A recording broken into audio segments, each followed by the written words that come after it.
Hey everyone, and welcome back to the channel. Today, we're diving deep into a trouble code that can be a real head-scratcher, especially for Buick owners. P1101.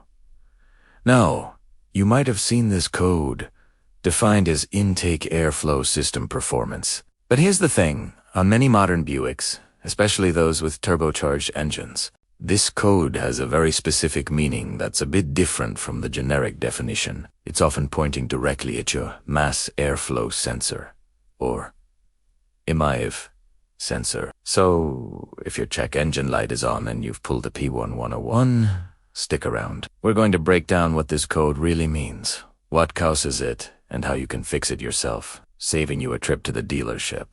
First off, let's understand what the EMIV sensor does. It's a critical component located in your engine's air intake tube, right after the air filter. Its job is to measure the exact amount of air entering the engine. This information is sent to the engine's computer, which then calculates the right amount of fuel to inject for optimal combustion. It's all about getting that perfect air-fuel ratio. When the ECM detects that the airflow reported by the EMIV sensor is outside the expected range, either too high or too low compared to what it thinks should be coming in, it triggers the P1101 code. On these Buicks, it's a red flag saying, hey, the data from the EMIV sensor just doesn't add up. So, what are the common culprits behind a P1101 code? The most frequent cause, by far, is a dirty or contaminated EMIV sensor. Over time, oil vapors from the PCV system, dirt particles that sneak past the air filter, or even residue from an over-oiled aftermarket air filter can build up a thin film on the sensor's delicate hot wire. This film insulates the wire,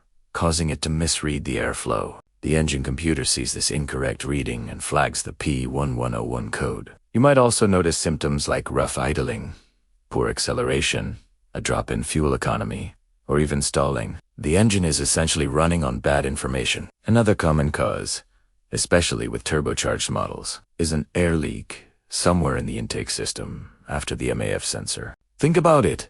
The MAF sensor measures the air coming in, but if there's a cracked hose, a loose clamp, or a bad gasket between the sensor and the engine's throttle body, some of that measured air escapes. This unmetered air leak means the engine is getting less air than the ECM thinks it is, throwing off the air-fuel mixture and triggering the code. It's crucial to inspect all the intake plumbing, from the sensor all the way to the turbo and throttle body, for any signs of leaks. Now for the good part, how do you fix it? The first and easiest step is to clean the EMIV sensor. This is a simple DIY job that can often solve the problem completely. You'll need a dedicated MOF sensor cleaner.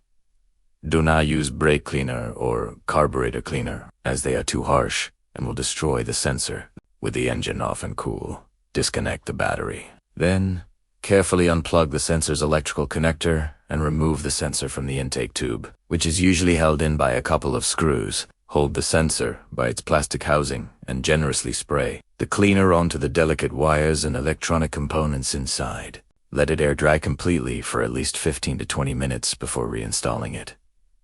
Don't touch the wires with anything. If cleaning doesn't work, or if you've found a significant air leak, you'll need to address that. Replace any cracked hoses or faulty clamps. If the sensor itself is faulty and cleaning didn't help, you may need to replace it. When buying a new one, I strongly recommend sticking with an OEM or a high-quality aftermarket brand. Cheaper sensors are notorious for failing quickly or providing inaccurate readings right out of the box, which will just lead you back to square one. After performing any repairs, clear the code with a scan tool and take the car for a drive to see if the check engine light stays off. This simple diagnostic and repair process can save you hundreds of dollars. And that's the breakdown of the Buick-specific P1101 code. It's usually a straightforward fix related to the EMIV sensor. Hopefully, this guide gives you the confidence to tackle it yourself. If you found this video helpful, please give it a thumbs up. And don't forget to subscribe for more car repair tips and tricks. Thanks for watching, and I'll see you in the next one.